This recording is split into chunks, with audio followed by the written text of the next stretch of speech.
Howdy, it's RBB. Today in Photoshop, I would like to talk about setting up some guidelines or grids or being able to plan your composition with a little bit of planning. So the first thing I want to do is I just opened up, I think an 8x10, doesn't actually particularly matter. And if we want to center something or bring in some kind of image, depending whether we're doing like fine art or whether you're doing graphic art or whatever, there are still compositional rules that in general that you should follow. And depending on what compositional rules you want to follow, which we'll talk about a few in a minute, you probably want to be able to set up like, where is the center? Where are my straight lines? Where is half, where's a third and all that good stuff. So let's talk about a couple ways to bring up some of those guidelines. Now, across the top, we have, of course, our toolbars, our menus, and one of them is View. And View is going to have your options of basically what do you want to see on your screen? What do you want to view? Okay, and one of them that we can turn on is Rulers, and it's down here, Rulers. Now this is a pretty easy hotkey, Control R. So we can click Rulers right here, or we can hit Control R. And when you do, you get rulers across the top that show us how large this image is. And this document we can see is 8 by 11. So there's that. And my cursor, when I move my cursor around, I can see at the top, see the little guideline right there? I can put it in a certain spot. Like let's say I want it to be at 4 inches and 5.5 inches. Okay, there's more technical ways to do this, but I can put it exactly where I need it to be. But it's very helpful if I can have something in place that would be a guide to help me. Now to do that, I don't have to make a permanent line, even on, I could do it, I could make a blank layer, and then I could take my paintbrush or something and make a line across and basically make a grid, but we don't need to do that. Photoshop allows us to pull out some guidelines out of these rulers. So if I position my cursor, my mouse right up here inside the ruler, okay, and left click and drag down, I will pull down a guideline. Okay, so this is 8 by 10, so let me go right to 5 inches. Okay, and I see right there, it says Y up and down, that's 5 inches. Okay, I can leave that guideline there. And I can do the same here. I'm going to click on the left-hand side, pull out this guideline right at 4 inches, and now I have these guidelines which won't print, they won't show up, they're just visual guidelines to show me exactly where the center of my image is. Maybe I'm making a brochure or a card I want to fold or something, and I want to know the exact center. Okay? The guidelines are great. We can always move them. Okay, I can grab my move tool and I can hover right on this guideline and move it. Okay, I could also delete it. And if for some reason I don't want to see them, like let me move this back to 5 inches here. Let's say I don't want to see it or it's distracting, I can also hide them. I can go back up to View. I don't want to view them anymore. And I can either not my rulers, I can turn my guides off, clear guides. Okay, and then my guides will disappear. So that's pretty helpful. Now I drug down these guidelines, drug down these guidelines right to be half and half. But we're going to talk in a minute about why that might not necessarily be the best way to set up your composition. There is another way to bring up a set of, we've got our rulers, we've got our guides. We can also bring up a grid if you want to be very particular about exactly where things are. And again, you can find that under View. I want to view this. This also has a hotkey, but it's a weird one. So if we go down to Show and we go to Grid, see it's Control.apostrophe. Like I'm never going to remember that. So I would click on Grid. And now we have like actually by inches and by quarter inches, and we could place things like text or fold lines or whatever we wanted to very precisely with the grid. Again, this is not going to show up. They're just guidelines. It's not going to print. And we can just delete these, when we're done or when we don't need them. We can turn them off and say, I no longer want to view that. So don't show my grid anymore. I can just click on it again and it'll go away. And I can always go to View and clear my show. I can go to guides and clear my guides. Okay, so if I go to guides right here, I can say clear guides. Boop, they're gone. Okay, So those are sort of three very easy ways to judge where placement is, but it doesn't really talk about composition. Now, depending on what your field is, actually it really doesn't matter whether you're in painting or drawing or graphic arts or photography or advertising or anything, there are sort of rules of composition that are pleasing to the human eye.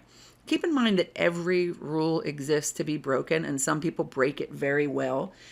Some of the compositional things we're talking about, like when we get into things like film, and the rules are you never put your main character right in the center. Well, Stanley Kubrick just said, yeah, well, hold my beer, watch this. And it's like a trademark of his to have his actors in action right in the center of the screen, which is normally, a big compositional no-no. So let's look at what are some compositional sort of rules or guidelines to follow that will make our compositions look good. So I went ahead and I opened up another document and set this up. I opened up my rulers. This is a 9 by 12, or actually 12 by 9 document, so it was easy to do the math. And this is called the rule of thirds. You've probably heard people say that. And the rule of thirds is a simplified version of the golden ratio. The golden ratio is a much more complex mathematical term, and in phi, it's close to pi, but it has to do with so much in nature follows the golden ratio, which is also part of the Fibonacci sequence, and it's lots of mathy stuff, and a lot of people just don't want to deal with that, and they're like, you know what, rule of thirds, I can count to 3, that'll do. So whatever size canvas it is, whether it's an 8 by 10 photo or a 2 by 3 photo or a 20 foot by 50 foot wall mural, it doesn't matter. You want to divide vertically and horizontally into thirds. And so since this is 9 by 12 and easy to do the math, I brought down a guide to 3 inches to 6 inches. Okay, so I 3, 3, and 3. And then this way I did 4, 8, and 12. Okay, 4, 4, 4. So I've got these 9 squares. What the rule of thirds tells us is that your main point of interest should be on one or possibly more of these intersections. So if I was going to take a picture of a person, I don't want my person straight here in the center. Okay, I'd want them slightly off to the side and slightly above or slightly below the center. Okay, putting things directly in the center is sort of a compositional no-no. So that's what the rule of thirds is for. And I'm going to show you some examples. I pulled some images from Pexels that we're going to look at some photographers who did and did not follow the rule of thirds. The last one, guidelines that I think are helpful is, let's say you work in film and television. So we've been talking about doing graphic arts or digital painting or photography or whatever. But if you're in film and television and you're working in Photoshop for whatever reason, and we want to open up something in film and television, Photoshop has a film and TV, film and video option for us. So when we want to open something new, remember we had photo, print, art, and illustration, web, and all that. Film and video is one of our options.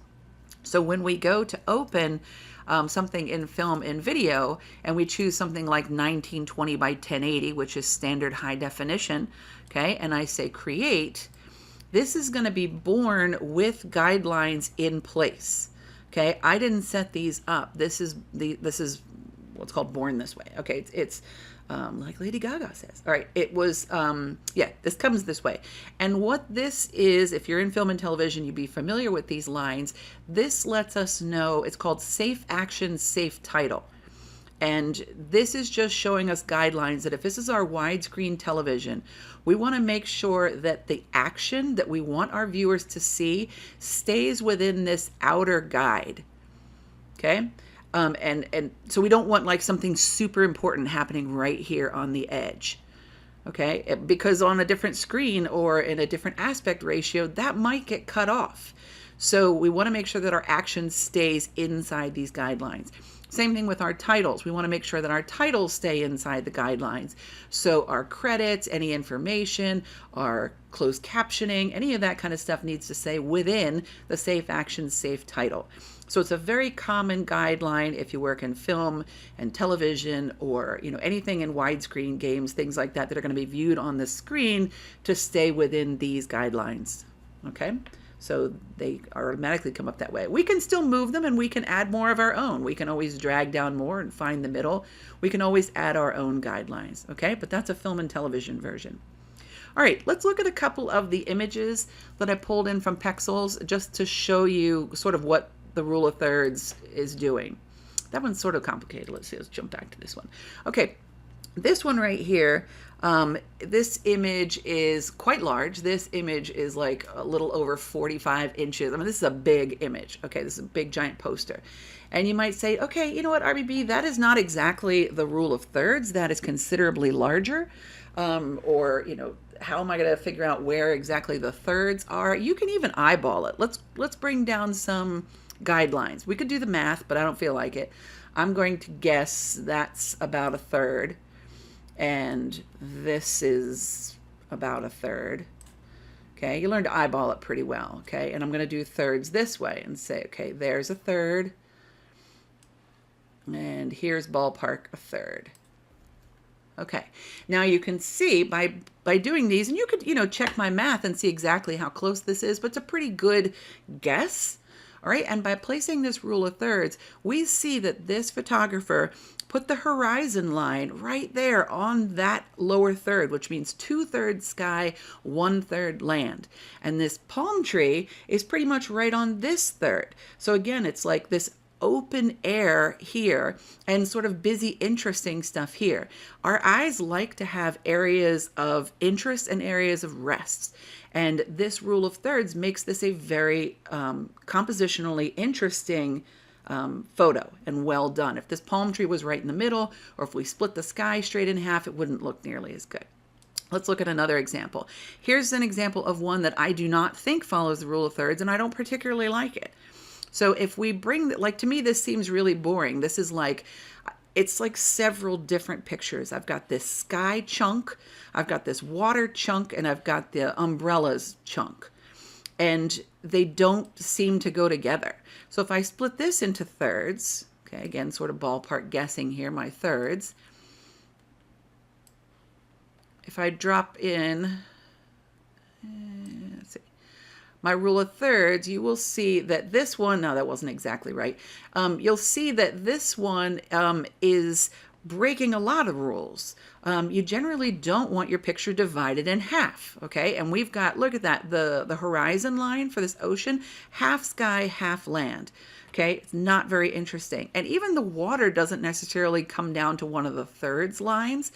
None of these they're not trees, they're these coconut palm umbrellas are interesting enough to draw our eyes, so we kind of don't look at anything. We sort of look around, and the clouds maybe lead our eye, but nothing leads us toward the water. This is compositionally not particularly a good photo. And I don't think it's breaking the rules to good effect. I think it's just not a good photo. Okay, let's look at another one here. Okay, here's another one that I think does not follow the rule of thirds, and I don't think it's particularly good. Now, I'm sure they thought, man, this is totally artsy-fartsy. We've got this stuff in the front that's all in focus, and then this great depth of field, and it's, you know, distant, and maybe this person's pondering life and whatever. But look at how this is split up. If we split this in half, okay, ballpark half here and ballpark half here. Well, look what we got, Mr. Kubrick. We've got something basically right in the center. We've got kind of our horizon line, the break between the woods and what looks like maybe the city right in the middle, and the interest of this person and what looks like maybe a building right in the center. Okay, we either look right to the center and have no reason to look at the rest of this picture, or we look at this because it's in focus and that's where our eyes tend to look, and we might not even notice the person. Now, there's something to be said about the flow of this image, maybe sort of like a golden ratio, but it's wrong. This is just like a spiral composition, okay? So again, I don't think that one's all that great. Okay, here's another interesting one. Now, you take a look at it and see what you think. Now, you might say, RBB, look at that. That wall splits it right in half. That is a no-no. That's terrible. But wait, but why is this interesting? Why does my eye continue to look around at this? Why is it interesting? If we think about the rule of thirds, you're right that this wall does pretty much divide the picture directly in half. Okay, so yeah, that's not super duper, but let's go ahead and do like thirds here. And let's see if maybe they're still following the rule of thirds and making this look cool. Okay, so this is the guideline for the rule of thirds again. Now we see that this is slightly off center, which is okay, but look at this. We've got our, this set of branches in this top third, and our point of interest, which is this seating area, is down here, and this rule of thirds, and remember I said it's on more than one, or one or more of these points. So because this window is dark and heavy and all this stuff draws our attention, our eye is basically drawn right here, which obviously lands on basically one of those rule of thirds. And you can see that the foreground, okay, ends really right here at this fence line, which is almost perfectly on the rule of thirds. So you've got the close-up stuff. Our eye is led toward the distance where we see the trees and these vertical lines, which brings us up to these lovely fall leaves. And so this is an aesthetically interesting composition. Okay, so I think that one works. Okay, come back to, let's see. Let's go back to the first one that I said was not terribly interesting. This one, let's take it apart and see. Okay, there's a lot going on here, so I'm going to do my sort of rule of thirds here without looking at the image too much. I'm just sort of guessing the math kind of and picking out my rule of thirds. And then we're going to analyze the picture a little bit. Okay, so here's the rule of thirds. So does this one follow the rule of thirds or not? Well, in some ways it does, in some ways it doesn't. But I think that this picture is fairly effective because we've got 2/3 sky, okay, big giant sky, and 1/3 land, even as far away as those distant mountains, all sort of lands the end of the pool, the veranda here, the tree line, and all the way back to whatever that is, a lake and mountains, all falls right on that thirds. And we've got these thirds right here, okay, which we do have like some interesting plants here and this large tree which draws our attention. But I think that broken up across this way, it doesn't exactly follow the rule, but there's interest that sort of draws our eye down into the image. We see this sort of thing kind of on a thirds, and then there's a lot going on over here, but then we've got some areas of rest down here. The majority of our people are over here in this section. So I think that this one plays a little loose with kind of the rule of thirds, but it's not like people, well, it is actually, I was going to say, it's not like people have this in their camera and they line up these lines, but actually you can do that in most cameras, is open up the rule of thirds. Okay, so that's just sort of an overview of using the rule of thirds compositionally and showing you some good and some not so good examples in photos. The last thing I wanted to show you that I popped up and you're probably like, what in the world is that? This is the golden ratio.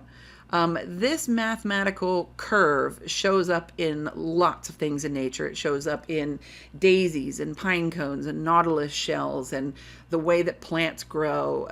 It's all over the natural world. And a lot of classic paintings, famous classical paintings, use this golden ratio as a guideline. And they have elements in the painting that draw our eye sort of into the painting. Now, simplified, this sort of breaks down into the rule of thirds. So if we did a rule of thirds grid right here, you'd have the interest kind of right there. Now, you can go ahead and stop listening right now if you want to, but if you're interested in the golden ratio, or phi, P-H-I, it's a fascinating subject, and it's a Fibonacci sequence, which, if you're familiar with that, like go down here to the beginning, 1 and 1, 1 and 1 square, it opens up to 2, okay? So 1 plus 1 is 2. And then 2 plus 1 is 3, 1, 2, 3. 3 plus 2 is 5. 5 plus 3 is 8. 8 plus 5 is 13. 13 plus 8 is 21. Ad infinitum, okay? And if you split that curve, okay, that goes forever in this perfect spiral, which again, as I said, is all over nature. So if you learn the Fibonacci sequence, it's part of the reason why naturally we're drawn to sets of things. Like when they tell you to hang paintings, they say hang them in sets of 3 or 5. Don't put up 2 pictures on the wall. Okay, it's just it's in our brains that we're drawn to this sort of composition. So this is probably a little more than we need to dig into right now. But if you're interested, check out the golden ratio, or the story of Phi. There's a great book, I believe it's called The Golden Ratio, The Story of Phi. That is a pretty interesting book that talks about where you find this in all of nature.